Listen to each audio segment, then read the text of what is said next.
নমস্কার, সবাই কেমন আছো? এই গরমে যা গরম পড়েছে, আমাদের এখানে তো এখন মোটামুটি 40 ডিগ্রির মতন দেখাচ্ছে। তোমরা যেখান থেকে দেখছো তোমাদের কত গরম উঠেছে সেটা কমেন্টে জানাও। আর আজকে ভাবলাম যে এই গরম ওয়েদারটাকে একটু হালকা করতে, মানে একটু একটু সবাইকে একটু রিলিফ দিতে একটা মজার গল্প বলবো। তো আমি পুষ্পাঞ্জলি আবার তোমাদের জন্য নিয়ে চলে এসেছি কিছু গল্প, কিছু কাহিনীর নতুন একটা এপিসোড।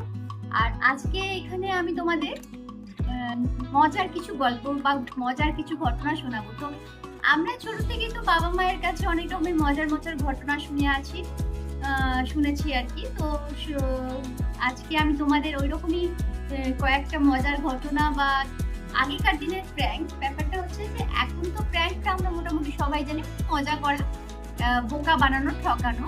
তো আগেকার দিনেও কিন্তু এরকম প্র্যাঙ্ক হতো। হ্যাঁ, তখন হাতে ক্যামেরা ছিল না বা মানে ওই মোমেন্টগুলোকে কোনোভাবেই ক্যাপচার করা যেত না। তার মানে এই নয় কি কিন্তু যে আগেকার দিনে কোনো রকমের প্র্যাঙ্ক করা হতো না বা কোনো রকমের মজা করা হতো না সবার সাথে। তো আজকে তোমাদের সাথে আমি সেরকমই বাবার মুখে শোনা এবং আমার কিছু করা, মানে আমাদের কিছু করা প্র্যাঙ্ক তোমাদের বলবো।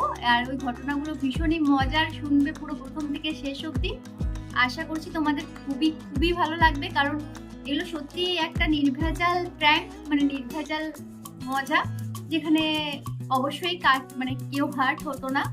আর তো আজকে ওইরকমই কিছু গল্প নিয়ে চলে এসেছি। তো তোমাদের কাছে যদি কিছু মজার এরকম থাকে ঘটনা, তোমরা কারোর সাথে মজা করেছো বা তোমাদের সাথে কেউ মজা করেছে, তো সেগুলো কিন্তু আমাকে কমেন্ট সেকশনে মানে লিখতে পারো, কিংবা আমার মেল আইডিতে তোমরা কিন্তু সেই গল্পগুলো সেন্ড করতে পারো। আর সেগুলো আমি করে শোনাবো এখানে সবার সাথে, সবার মধ্যে সেই এক্সপিরিয়েন্সটা, সেই মজাটাকে ভাগ করে দেবো। তো প্রথমে তোমাদের আমার বাবার মুখ থেকে শোনা কিছু মজার ঘটনা তোমাদের শেয়ার করবো। মানে বাবারা কিভাবে ওই সময় মজা করতো বা প্র্যাঙ্ক করতো সবার সাথে, সেই ঘটনাগুলো তোমাদের সাথে আমি শেয়ার করবো। তো একবার হলো কি, বাবা এবং বাবার বেস্ট ফ্রেন্ড ঠিক করলো সিনেমা দেখতে যাবে দুর্গাপুরে। যেহেতু আমাদের যেখানে বাড়ি সেখান থেকে দুর্গাপুর খুবই কাছে, তো ওখানে সিনেমা হল আছে, সিনেমা দেখতে যাবে। তো যেমন ভাবা তেমন কাজ। অবশ্য তখনকার দিনে তো এত অ্যাভেলেবেল ছিল যে হাতে ফোন আছে, একটা সিনেমা দেখে নিই, বা চল আজকে একটা সিনেমা লাগাবো, মুভি লাগাবো। তখন কিন্তু না, তখন কোনো একটা ভালো সিনেমা যদি আসতো তখন অনেক বাড়িতে বলার অনেক কিছুর পর কিন্তু সিনেমা দেওয়ার সুযোগটা হতো। তো সেরকমই বাবাদের মনে হলো যে এই সিনেমাটা দেখতে যাবো আমরা। বাড়িতে কোনো মতে পারমিশন করি, টাকা ফাঁকা জোগাড় করে বললো চল তাহলে দেখে আসি। তখন খুব একটা বড় নয়, হয়তো 11-12 পরে এরকম।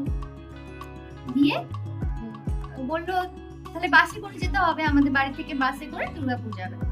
তো তার সেই মধ্যে মানে বাবার যে বেস্ট ফ্রেন্ড, মানে কাকুর মাথায় হলো যাচ্ছি, কিন্তু এতদিন পর বেরিয়েছি, একটা কিছু মজা না করলে চলে।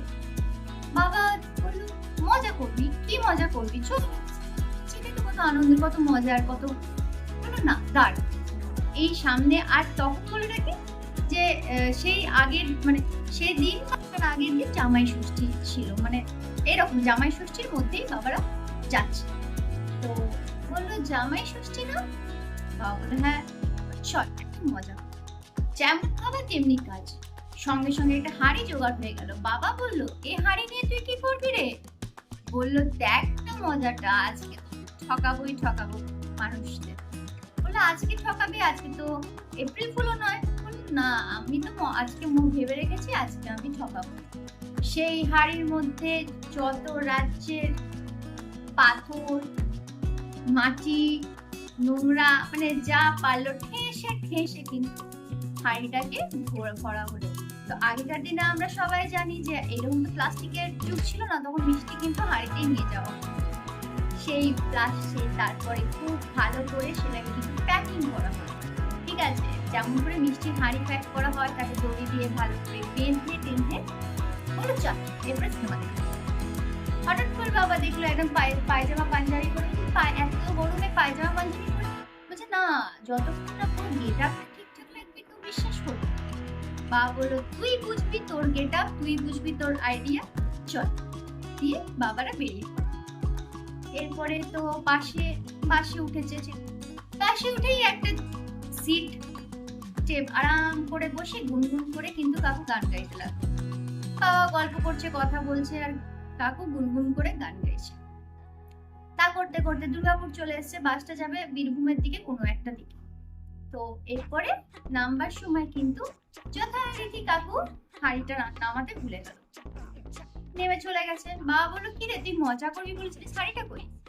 বললো, ওটাই তো মজা রে, পরে একবার কল্পনা করে দেখ, ওই হাঁড়িটা কেউ দেখবে, ভাববে কালকে জামাই ষষ্ঠী, আজকে নিশ্চয়ই কোনো জামাই হাঁড়ি ভর্তি মিষ্টি নিয়ে গেছে, তাই তো পায়জামা পাঞ্জাবি পরে এলাম। বাবা বললো, তারপর? তারপর কি, ওই মিষ্টির হাঁড়ি বাড়িতে নিয়ে যাবে, আর ওই হাঁড়ি খুলে যখন হাঁড়ি খোলা হবে তখনই তো আসল মজা রে। তো বাবা বললো, সেই মজাটা তো আর তুই দেখতে পাবি না, তাহলে কিসের মজা বল? ভাব না, ভেবে ভেবে মজা পা। কারণ ওই হাঁড়িটা যেভাবে বাঁধা আছে, সবাই ভাববে যে হয়তো কেউ নিয়ে নামাতে ভুলে গেছে, আর কেউ না কেউ তো ওই হাঁড়িটা নিয়ে যাবেই, আর হয়তো বউয়ের হাতে গিয়ে দেবে, কিংবা শাশুড়ি মায়ের হাতে গিয়ে দেবে, বা কারুর একটা হাতে গিয়ে দিয়ে বলবে, দেখো তোমাদের জন্য কি এনেছি। তারপরে যখন ওই দড়ি খুলে তার থেকে যা বেরোবে, বাবা বললো, ধন্যি তোর আইডিয়া, ধন্যি তোর মজা। তো এই ছিল, মানে এইরকম ভাবেই বাবারা কিন্তু খুব মজা করতে। উনি বাবার বেস্ট ফ্রেন্ড কিন্তু ভীষণই এরকম দুষ্টুমি করতে ভালো লাগতো। আরো কয়েকটা ঘটনা বলি, যেমন হয়তো তারা বাসে করে কোথাও যাচ্ছে, পাশাপাশি দুটো বাস এসে দাঁড়িয়েছে, ঠিক আছে, এরপরে পাশাপাশি বাস তো এসে দাঁড়ায়, তো জানলার পাশে বসে আছে কাকু। ঠিক যেই বাসটা দুটো বাস ছাড়বে তার আগে কিন্তু কাকু ঠিক হাত পার করে পাশের বাসে যে বসে থাকবে, তার মাথায় একটা হালকা করে টাই করে চাটি দিয়ে ব্যাস, বাস দুটোই বেরিয়ে গেল। এরপরে ও তো চিৎকার লাফাতে থাকলো ওইদিকে। মজা দেখার কিন্তু এইটুকুই, মানে মজা চলে গেল অন্যদিকে, মানে কাকু বাবা চলে এলো এদিকে, কিন্তু ওই যে হাসি, ওই যে ঠাট্টা, এগুলো একটা নির্ভেজাল মজা, মানে এর মধ্যে কারোর কেউ হার্ট হয় না, কি কেউ মানে কষ্ট পায় না, বাট কোনো মানে সবাই কিন্তু নির্ভেজাল আনন্দ, এবং যারা বাসে থাকবে তারাও একটু একচোট হেসে নিত।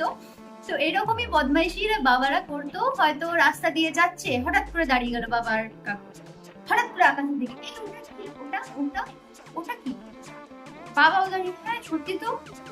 তা করতে করতে আরো 10-12 জন দাঁড়িয়ে পড়লো আকাশের দিকে হাঁ করে। এরপরে একজন যদি কেউ বলে যে কিছু একটা দেখতে পাচ্ছি, জানবেন যে আপনাদের চোখের সামনে, মানে তোমাদের চোখের সামনে কিছু থাক না থাক, সবাই কিন্তু মাস হ্যালিউসিনেশন শুরু হয়ে যাবে। তুমি যদি বলে দাও কই কিছু নেই তো, তাহলে কিন্তু তুমি তাহলে ভাববে যে তুমি তাহলে দেখতে পাচ্ছ না। এরপরে বাকিরা সব হাঁ করে থাকে, হ্যাঁ ঠিকই তো, ঠিক তো, ওটা কি জিনিস? আর তার মাঝখান থেকে বাবার কাকু কেটে পড়তো। তো এইরকমই মজা করতো, এবং এইগুলো আমরাও বাবার কাছে শুনে আমরাও একবার ট্রাই করেছি। হ্যাঁ, হাড়ির মজা নয়, তবে হ্যাঁ আকাশের দিকে তাকিয়ে হয়তো তোমরাও এরকম মজা করে থাকবে, নির্ভেজাল আনন্দ, নির্ভেজাল মজা। তো আমরা এরপরে আসি আমাদের ঘটনায়। ছোট থেকে তো একটু দুরন্ত দুষ্টু, হয়তো দেখেই বুঝতে পারবে।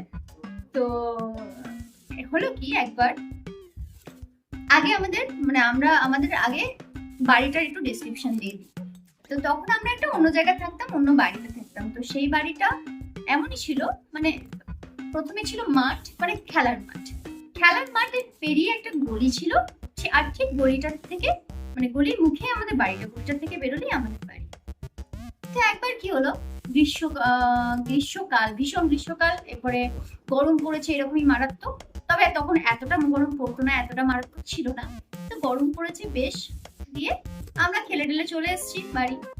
এরপরে আমার একটা মানে ব্ল্যাক কালারের স্কার্ট, দিয়ে ব্ল্যাক কালারের স্কার্টটা দেখে দাদা বললো, এই একটা বুদ্ধি এসছে, করবি?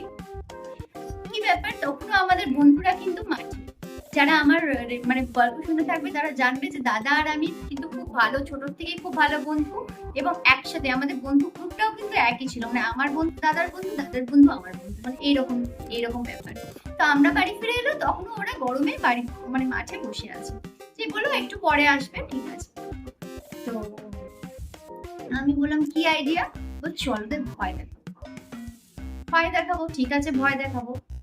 দিয়ে দাদা ওই কালো স্কার্টটা গলায় বাঁধ, ঠিক আছে, পুরোটাই ব্ল্যাক প্যান্ট পরিয়ে একটা মাথায় ব্ল্যাক কালারের ফিফটি, মানে পুরো টোটালি ব্ল্যাক। এটা আমি যেটা বলছি যে আমাদের বাড়িটা ছিল ঠিক একদম গলিটার মুখে, তো ওরা ওই গলি দিয়ে বেরোবে।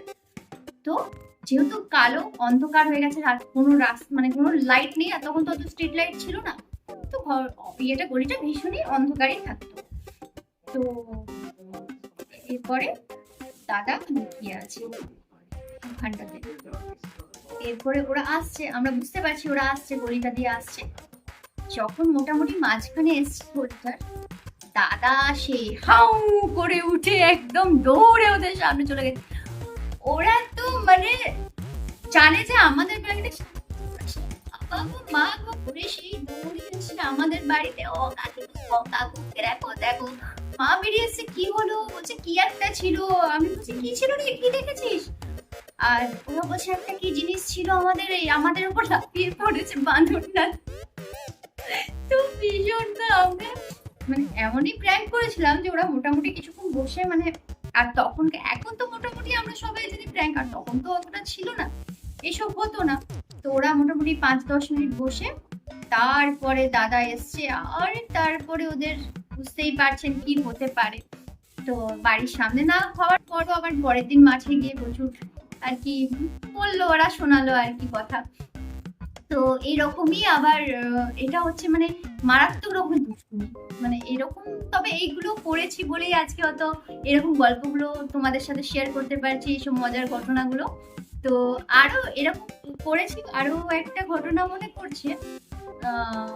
তো আমি তখন সেই নোট দিত না, ওই চকলেটের সাথে ফেক নোটগুলো, তখন আমরা কিছু ফেক নোট জোগাড় করছি। এরপরে কি একটা নোটকে একটা সুতো দিয়ে বেঁধেছি, ব্ল্যাক কালারের সুতো। তো আমি বললাম যে ব্ল্যাক কালারের সুতোটা দিয়েই বেটার হবে, কারণ ওটা দেখতে পাওয়া যাবে। দিয়ে ব্ল্যাক কালারের সুতো বেঁধে রাস্তার মধ্যে ফেলে দিয়েছি, আর আমরা মাঠের মধ্যে বসে মানে খেলা হয়ে গেছে, আমরা বসে বাড়ি ফিরবো রয়েছি। এবারে অনেকটা সুতো তো একদম মানে মাঠের পাশ দিয়ে রাস্তা চলে গেছে, সেখানে লোক যায় গাড়ি যায়, এরকম মানে ফেলে দিয়ে চলে এসেছি আমরা, এখানে বসে আছি। এরপরে এইগুলো তখন তখন কিছু কিছু মানে ভিডিওতে আমরা দেখতাম, তখন টিভিতে কিছু কিছু মজার মজার ফানি ফানি ভিডিও যখন থাকতো, কিছু কিছু ছিল, এখন নামটা মনে পড়ছে না, লাফটার গ্যাস এমনি টাইপের কিছু এরকম তো ছিল, তখন আমরা ওটা অ্যাপ্লাই করছি।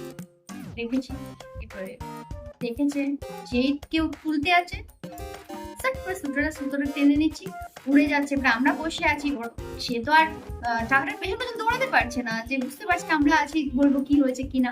তো এরকম মোটামুটি 4-5 জনকে করার পর মানে ভীষণ বাড়ি চলে গেলাম, আর তারপরে সেটা নিয়েই মোটামুটি চললো 2-4 দিন হাসাহাসি। তো এইগুলো ছিল তো মানে তখনকার দিনে নির্ভেজাল আনন্দ, নির্ভেজাল প্র্যাঙ্ক। তো আরো মানে কলেজ লাইফে যেটা করেছি সেটা হচ্ছে আমরা বন্ধুরা যখনই মানে ফাঁকা ক্লাস থাকতো, আমরা না বসে পড়তাম এবং সবার কাছে নাম্বার চাইতাম, ঠিক আছে। এরপরে ভাবুন মানে কোনো একটা বন্ধু বললো তোর কোনো কারোর একটা নাম্বার দিয়ে ফোন করে উল্টো পাল্টা যা খুশি বলতাম। এগুলো হচ্ছে তখনকার দিনের প্র্যাঙ্ক করা আর কি। হাতে ফোন আসা মানে কিন্তু তখন আমাদের মানে রং নাম্বারে কল করা, বিশেষ এটা আরো বেশি ছিল হচ্ছে তোমার যখন ল্যান্ডলাইন ছিল তখন কেউ কারোর নাম্বার দেখতে পারতো না। এখন তো আমরা সবাই সবার নাম্বার জেনে গেছি, বা মোবাইলে তো নাম্বার ওঠে, মোবাইলে নাম্বার ওঠার পরও কিন্তু আমরা এরকম বদমাইশিগুলো করতাম। কোনো একটা বন্ধুর কাছ থেকে নিতাম যে দে তোর ফোনটা দে, কিছু হলে তুই বলে দিবি, ঠিক আছে, দিয়ে কারুর নাম এমনি যে তোমার নাম্বারটা পেলাম, তুমি এই করেছো কেন, কিছু একটা বলতাম, আর অনেকক্ষণ ধরে বকবক করতাম। সে যখন একদম ঘাবড়ে যেত তখন আমরা সবাই হাসাহাসি করে যার কাছ থেকে নাম্বারটা পেয়েছি তাকে দিয়ে দিতাম, সে বলতো আরে না রে এরা সব রাগাচ্ছে বলছে, এরকম মানে বদমাইশি আমরা করতাম আর কি। তো এইগুলো ছিল আমাদের সময়কার, এগুলো আমাদের সময়কার বলতে বলতে মনে হচ্ছে যে হ্যাঁ অনেকটা বয়স পেরিয়ে চলে এসেছি, অনেকটা সত্যি আমাদের ওই সময়গুলো একটা অন্যরকম ছিল। আর এখন তো আরো সবাই সবার সাথে আরো বেশি ব্যাপারটা বেড়ে গেছে, সবাই আরো বেশি আনন্দ আরো বেশি মজা করতে পারছে। তো এই ছিল আমার কিছু মজার মজার ঘটনা আজকে তোমাদের সাথে শেয়ার করলাম। তোমরাও তোমরা কি রকম বদমাইশি করেছো বা কি রকম মজা করেছো সেগুলো কিন্তু আমাকে লিখে পাঠাবে। মেল আইডিটা আমি কমেন্টে দিয়ে দেবো। আর তোমাদের সাথে আবার কালকে আড্ডা মারতে চলে আসবো কোনো একটা টপিক নিয়ে। তোমরাও আমাকে টপিক দাও যে আমি কিসের ওপর ভিডিও বানালে তোমাদের আড্ডা দিতে সুবিধা হবে বা ভালো লাগবে। কারণ এটা তো বন্ধুদের আড্ডা, এটা ভার্চুয়াল ফ্রেন্ডদের একটা আড্ডা, যেখানে আমি তোমাদের মজার মজার গল্প শোনাবো, তোমরা আমাকে পাঠাবে মজার ভৌতিক অলৌকিক। আবার তোমরা সেখানে আমাকে কমেন্টে আমাদের কথা হবে, কমেন্টে সবাই সবার সাথে সবাইকে চিনবো বা সবার মজার ঘটনা সমস্ত কিছু আমরা শেয়ার করব, তোমাদের কমেন্ট আমি পড়বো। তো এইভাবেই কিন্তু এই বন্ধু গ্রুপটা আরো স্ট্রং হবে। তো তোমরা পাঠাও আমাকে গল্প, পাঠাও মজার ভৌতিক অলৌকিক, যেটা মনে হবে যে তোমরা সবার সাথে শেয়ার করবে। তো আজকে এই পর্যন্তই, আবার দেখা হবে নতুন ভিডিও নিয়ে, আবার চলে আসবো আড্ডা নিয়ে। আজ চলি, সবাই ভালো থেকো। গরমে সবাই আশা করবো এই ভিডিওটা দেখে একটু একটু হাসবে বা পুরোনো কথা মনে পড়বে। তো আজকে আসি, টাটা।